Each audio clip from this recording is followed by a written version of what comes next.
Hello, you wonderful people, and welcome to another episode of Crime Centric. This being a show where I talk about crime dramas that I watch. For today's episode, I'm going to talk about the latest episode of Animal Kingdom. A lot of really interesting things went down in this episode, so let's break it down. Well, first and foremost, let's start off once again with the past stuff. I figured it's probably easier just to kind of break it down like that. But in the past, Baz kind of was, he had Smurf a little miffed with him because all the computers he was supposed to be giving to Gia, that they stole like in the first episode, he ended up giving one to Julia, and obviously Smurf wasn't too happy about that because it's like, right, it wasn't his decision to make, but Julia's like, well, it was his job, so she didn't like that because she doesn't like, it's like, once again, you need to fall in line. This is my operation. I'm the one that dictates stuff. And it's like, right, we know how that played out anytime like any of her children like talked back to her when it came to like jobs and stuff in the future. We already know that. So it's like, yeah,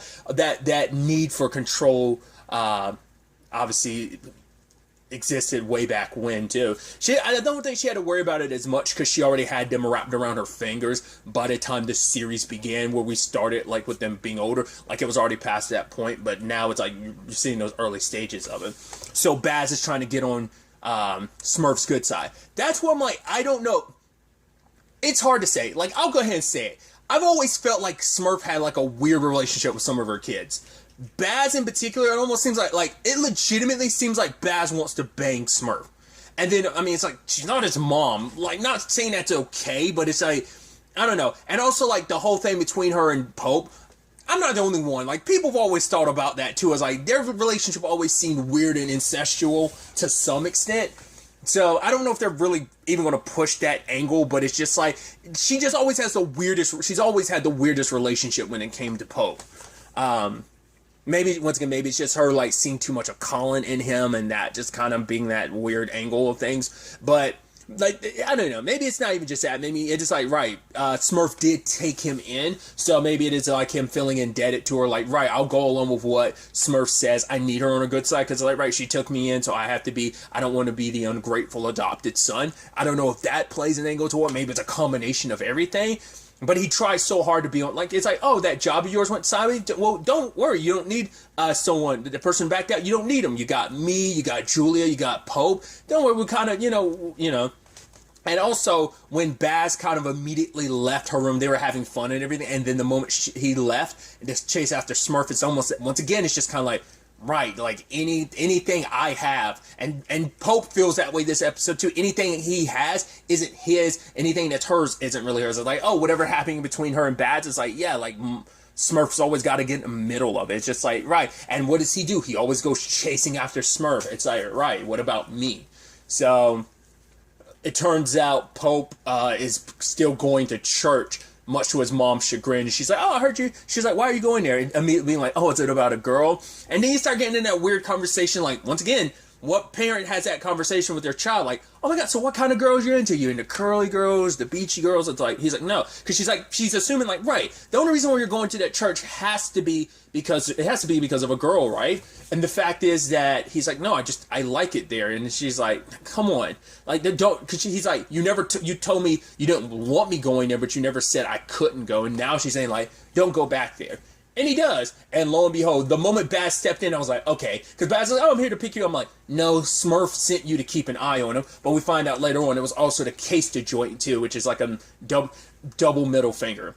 Like, I don't know if that was like the sole purpose and the fake purpose was just to pick up Andrew, keep an eye on him, which either way you look at that, that's all kinds of effed up. For one, it's like, I mean, feel how you want to feel about organized religion, but this guy, I mean, that's like a straight way to, like, hell, stealing from a church. It's like, that's kind of jacked up. But at the same time, I know Smurf doesn't give a shit, but it's also sucky because you're stealing from a place that's important to your son.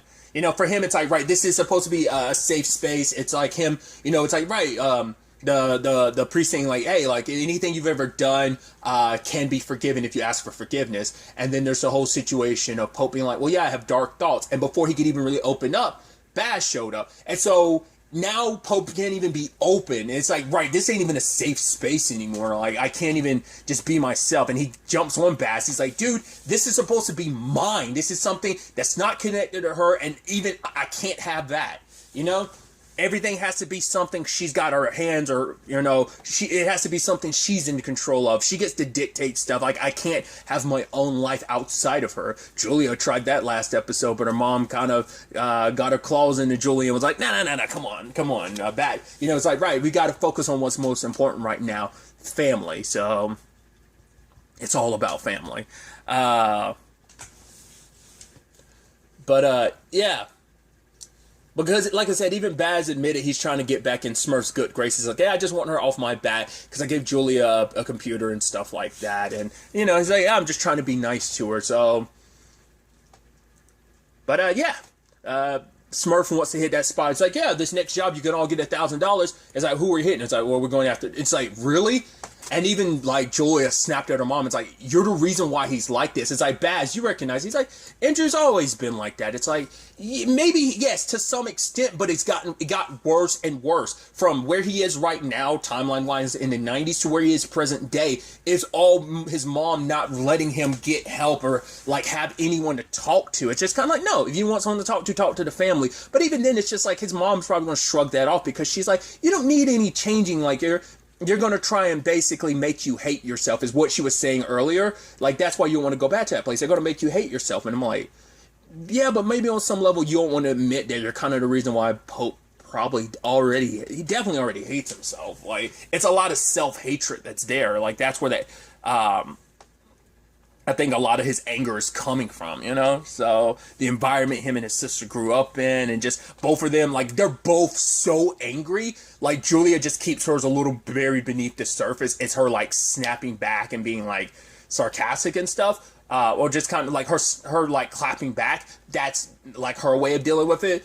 Pope's way of dealing with it was a lot more, like, fist and physical, you know? So, but Julia's telling Pope, it's like, right, if you don't want to do it, we don't have to do it. Like, if all three of us say no, which Baz isn't going to say no, he's going to say yes, so it's going to be 2-on-2, and I'm sure Smurf is going to be like, no, I'm the one that dictates stuff, you're living under my roof, it's my rules, so probably start leaning in that territory, so they won't really have much choice in that. But it's just like, once again, it's just, he can't have anything. This is something that makes him feel good, and it's just like, right, it's like his mom can't have that. It's like, oh, I can't have you feeling good. I have to be the reason why you're feeling good. Because it's also that Julia thing of like, oh, you're trying to say like issues at home are the reason why, like, if I let her shine, she'd have a chance. If I let her do her thing and kind of don't act the way I'm acting, she'll have an opportunity to shine and not just be dulled. So, like, she took that as offense, almost being like, once again, I'm a bad mother, I'm the one holding my daughter back. It's like, no. So we'll see where things kind of go on that front. But present day, I thought was kind of interesting. Really quickly with the Pope situation, I love that this episode's it's called Inside Man. It's like a double meaning to it with the whole Arthur thing, with the whole Arthur and Eddie thing, but then you also add in the whole situation with Pope, because a kid he meets at the skate rink and everything, which he's also saying, like, right, he doesn't want to pay. He's like, make Pete charge people to go to the park? He's like, yeah, well, basically, say, like, it's a non-profit, we use that to kind of, like, funnel money through and stuff. He's like, well, it pretty much is a non-profit because I'm not charging anyone. Because that project isn't just like because I think now Pope is seeing, like, right, it does a lot for kids who are like himself, who had nothing, and it gives him an outlet that I think Pat, like, kind of, he wishes he had that for, like, someone in his life at the time to really be like that. Because who did he have? He had Smurf basically crushing everything he wanted, you know? So kind of being able to give back and give to other people like that, kids about his own age at the time, when skating was important to him like that, I think that's where it really shines. Especially that kid he meets this episode, the one who was like, yo, pick up your board and hit them with it. It's like, yeah, he saw a lot of himself in that kid, and so he wanted to help. He saw so much of himself in him. So, but then we find out Home Dude works for the cop that's investigating Pope. I'm assuming that kid is like an informant. Like, either she's like, oh, I bust you for something. Because they definitely seem like they have some prior relationship. So it's either like she busted him for something. Because I was about to say, I don't think that's like a sibling or something. It'd be interesting if that ended up being the case, like their family. Like, that's a brother or a cousin. But the fact is, she's going, I mean, wouldn't be the first time any cops in this show have kind of gone about, like, some very dirty routes to kind of get what they want, right? But, once again, it's like, yeah, the Codys are the bad guys. They're thieves, and, Pope in particular is a murderer. But like, the fact is, it's like, right, these are our protagonists, so, like, of course you're going to stick by them. I'm Team Cody all the way. But yeah, it's kind of a shame that that kid is like he's going to get close to Pope. I don't know whether he just doesn't like it because he's like, oh, Pope's actually really cool. Like, I don't want to do this. Maybe it's just also the reputation. Like, yeah, I'm kind of an insider. I'm kind of being a rat right now, and I don't like that. Like, either way. So now she's got it, because she also got chewed out earlier because of the whole Lena thing. It's like, oh, you got her ice cream. Because I thought the guy that was in that room was her adopted parent. I guess not. Maybe he was, but she went a roundabout way to talk to Lena without a guardian present, especially because Lena's not old enough. You need, at least until you're 18, you have to have a legal guardian with you to, like, if the police want to talk to you. So she kind of went a roundabout way, and then, like, her boss is screaming at her because it sounds like she's done some, like, fuck shit in the past, like, kind of, like, skirted some gray lines just to get a case. I'm like, huh. Is it just, you're just one of those cops that's like, yeah, whatever it takes to take down the bad guys? Once again, the fact that she took such interest in this case, because there was a whole bunch of cases in front of her, and she just happened to take this one, maybe because it dealt with, well, because the others were, like, murder-related as well, but it's like, the Catherine one, I'm like, did she specifically choose that? Because we also, it seems like it was almost like a demotion of, like, you need to get the hell out of here is why we're sending you to cold cases here, because she's like, her boss is like, yo, I didn't want you here, and she's like, I didn't ask to come here either, so... We'll probably learn more. I'm interested to learn more about her. Because the cops are the people we don't really learn too much about. They're just kind of in the story. And because I guess they're not important. The Codys are. Their relationship to the Cody is what matters. But their personal stuff is like, that's probably all you'll get is like that. Like, oh, like learning about some of her, like, oh, how she ended up here. They probably won't go into it except like, maybe we'll get to see it, but it'll probably most likely just be talked about. Like, oh yeah, like, she did some shit that kind of landed her in hot water, and that's why she's here right now. So, we'll see where things kind of go on that front. The Craig and Darren thing continues to spiral out, because it's like, you have Pope be like, yo, I don't know what's going on between you and Craig, but you need to fix that shit. Like, this family's had their fallouts, but it's like, yeah, Darren and Craig aren't in a good place, because... Craig is trying to get sober, but he's also pulling more and more away from the family, because the family is a trigger. It's a representation of like who he was and who he doesn't want to be anymore. So he's trying to be a better version of himself. But as long as he's constantly, for one, living in that house, which it's like, oh, like this, he's like, yeah, this is my brother's house. So it's like, oh yeah, it is Baz's. Do correct me in the comments down below. That was Baz's place, wasn't it? I completely forgot. Well, again, it's like, I mean, to be fair, Baz has been dead for like 3 seasons. I mean, since the end of season 2, but the beginning of season 3. But I'm like, I don't know. I think that's, I'd actually completely forgotten about that. It's like, there's a lot of shit associated with that house. You're living in your potentially, if it is Baz's house, which I'm like 70% sure it is, more like 85. But yeah, it's like your dead brother's house, so that's going to be an issue. There's people coming in and out with that partying lifestyle, the drugs, going through everything you're going through with Lynn. I said Ren and Nick. So, yeah, like, it's going to be pretty... It's not the best place. And even your family's just kind of further triggers of that. Because it's like... I mean, even if he wasn't around his family, Vince ain't the best, like... it's like, yeah, he's an interesting sponsor because he's all about the smash and grabs too. Because he even talks to Craig later. It's like, yo, just because you want to like work doesn't have to be with family. You can kind of go your own way. So it almost feels like Vince is pulling him away from his family. Because even Darren's like, how do you know he's not a cop? It's like, yeah, I'm not sloppy like you. It's like, well, come on. Come on, Craig. You've done some sloppy shit. Don't act like you've been like the poster child of having your shit together. I mean, everyone in this family is fucked up in so many regards. Like, yeah, like no one in his family hasn't gotten, like, everyone in his family's gotten sloppy and messed up at one point in time with the way they've handled things. So, And it's interesting too, because like Darren, you can see he's getting real like sloshed before he even went to go see Craig, and he was like, "You're so different, man." It's like because he feels like his brother's pulling further and further away from him. And I think the Arthur situation is really interesting parallel, because I brought it up last episode how Darren's like, "Wait, you don't think his brother wouldn't actually turn against him?" And that's where he feels like, because they're the babies of the family, so it's like, oh, like out of anyone, I mean, not even just that, like over the course of the show, Darren and Craig have always been the tightest. Like they've had I think they had a decent relationship with Baz and Pope and even Jay, but it's like they've always been a team, they've always been a unit, they've always kind of had each other's back. And so for Darren, it feels like the person he's always been closest to is like pulling so far away from him, and he doesn't know how to handle that. That, yeah, they might bump heads from time to time, but like, you know, that probably is his, not just his brother. That, I mean, and I don't mean that just like, oh, my brother, like you're like my brother. So obviously they're legit brothers, but it's like, right, because it also turns to that conversation of like, because I didn't even think about it either. It's like Arthur's like, oh, the half brother thing. It's like, well, yeah, because that would cut even deeper, because it's like, right, Darren and Craig are half brothers, so it is that thing of like, yeah, that would complicate things. It is interesting to know that. That's kind of interesting to think about. I don't think I ever really gave that too much thought about, like, oh yeah, that's interesting for like not Baz, but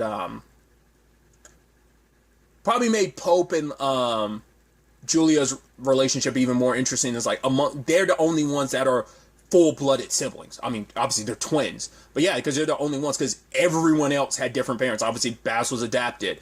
Darren and Craig had different fathers from everybody else, so it is that interesting element and thing to it.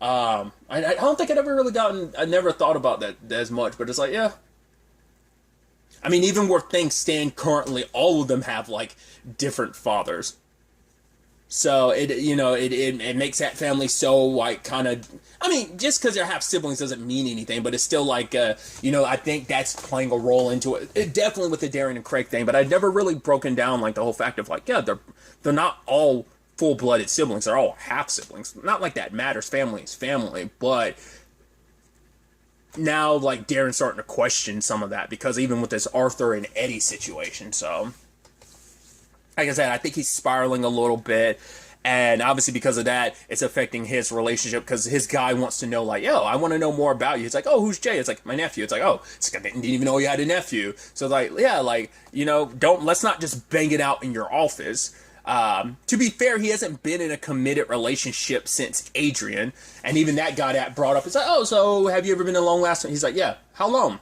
Long time. It's like, oh, what happened? My mom wanted to kill her, and she's like, haha. It's like, no, like, that's serious. It's like, oh, she must be a real, so where's she at? Then you asked the wrong question then, because you started asking about the mom, which they all have mother issues. Jay's no exception. They all have mommy issues, and so, yeah, you kind of open the Pandora's box there, and he's like, no. Then he runs into a guy that's like, oh, this bar, blah, blah, blah, very homophobic dude, and the moment Darren's like, no, like, come on.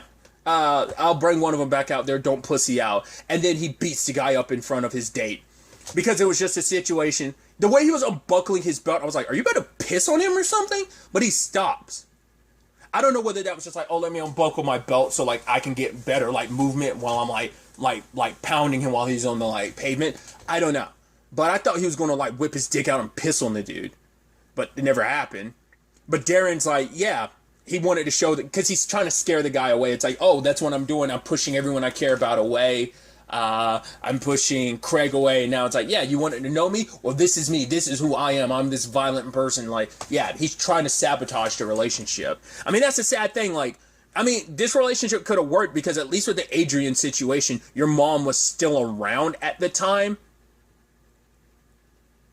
Well, actually, no, she wasn't. Because, like, they went their separate ways at the end of season 4 after Smurf was already dead. So it's like, yeah, but that was already kind of hanging over that relationship. It's like, yeah, you have an opportunity to completely start fresh, but it's also like, right, bringing someone into this world, maybe even Craig's words about like, oh yeah, like really, because I'm not as sloppy as you, maybe that got inside of his head too. It's just like, right, it's almost like, man, none of us can be happy. Well, Jay and Penny are hitting it all, but the entire time I'm like, that's a married woman. That's a married woman. Okay. Sure.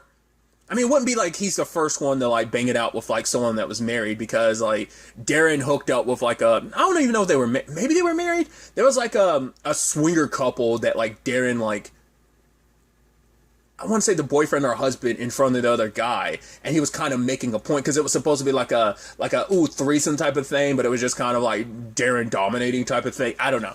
It was that last season, season before last? So, you know, like, oh, that's going, because also her husband's military, and you're like, that could get bad. And I mean, that's also because that situation's also mixing business with pleasure, and you're like, well, didn't you do the same thing with Mia and see how that ended up? And you're like, oh boy, this is going to get bad. This is going to get so bad. The moment she's like, oh, should I invite you out for dinner? I was like, you should have said no. God, I'm curious to see where the hell that goes. I did love that. Obviously, stuff starts breaking out at Pope's skate ramp, and like Jay was like, "Oh, you should probably get insurance because if anything happens, yeah." And even Darren being like, "Yeah, because if it happens to you, it kind of all of our money's tied together. So if you kind of fall, we fall too." And it just Pope being like, "Huh." You sound just like him. It's like, yeah, they have been spending a lot of time together. Even to the point later on, when him and Jay were like handling the Arthur thing, he's like, yeah, you want to go out and have drinks? It's like, yeah, he's trying to like connect because he doesn't have his partner in crime with him anymore, Craig. So it's like, yeah, he's trying to fill that void because like him and Pope are good, but they don't have that dynamic, and he's trying to have that with Jay, and Jay's like, yeah, I'm visiting because obviously him and Penny, but yeah, a lot because also I think to some extent Jay because. The Darren and Craig thing of it is really interesting, comparing it to the Eddie and Arthur thing. But what I always thought, what I was thinking too, was like the whole Jay of it all too, because Jay was kind of the outsider to the family too, until like he kind of became this slight head honcho. I mean, he was aiming to be head honcho, but the rest of his uncles kind of put him in his place, and it's like, right now it's kind of a democracy. We don't make any decisions alone. And he was even the one saying, like, right, we should probably go back to allowances till we can get, like, money up and then, like, put it all in the trust. And Darren's like, all right, Pope won't care. Craig will probably be pissy about it. And then after the fallout with Craig, Darren's like, all right, go ahead with the trust. Craig will fall in line like he normally does. He'll be okay with adventure. It's like, no, he won't. That's going to be another issue because he's going to feel like he's going to find out, because Darren will probably give him some pushback and be like, no, like you usually fall in line, and that's probably going to lead to Craig being like, you know what, screw this, I'm going to go off on my own. He's probably going to do stuff with Vince, and that's probably going to blow up in his face too, so we'll see. But he went to go check out Eddie's place and immediately got caught because there's a lot of stuff in there, sensors and stuff that make it impossible to rob the place. So Arthur has to be the insider, because we got some insight into that from Jay, because Jay found out that Eddie and Arthur's dad left Arthur back in Vietnam, and didn't even bring Arthur had to come here when he was older, so he was always an outsider to the family business. Once again, kind of like Jay kind of got only brought into all of this because of Smurf. So. And even then, it was only because, like, maybe it's because Julia wanted it that way. But it's like, yeah, like, the extended family didn't seem like they really came around too much until, like, after Julia died. And that's when Smurf kind of showed up. But I don't know. Maybe she tried, but Julia probably always kept her at a distance just because of their history and stuff. But nevertheless. So Arthur is giving them an opportunity. He's going to get his cut of all this because Jay made him go like, right, you see where the way your brother treats you. I mean, because even Craig had to be like, yo, like, calm down, like, talking shit about your brother to his face, because he even saying like, basically saying, he was making some crude reference to like, oh, that face, people dress up like him for Halloween or some shit like that, right?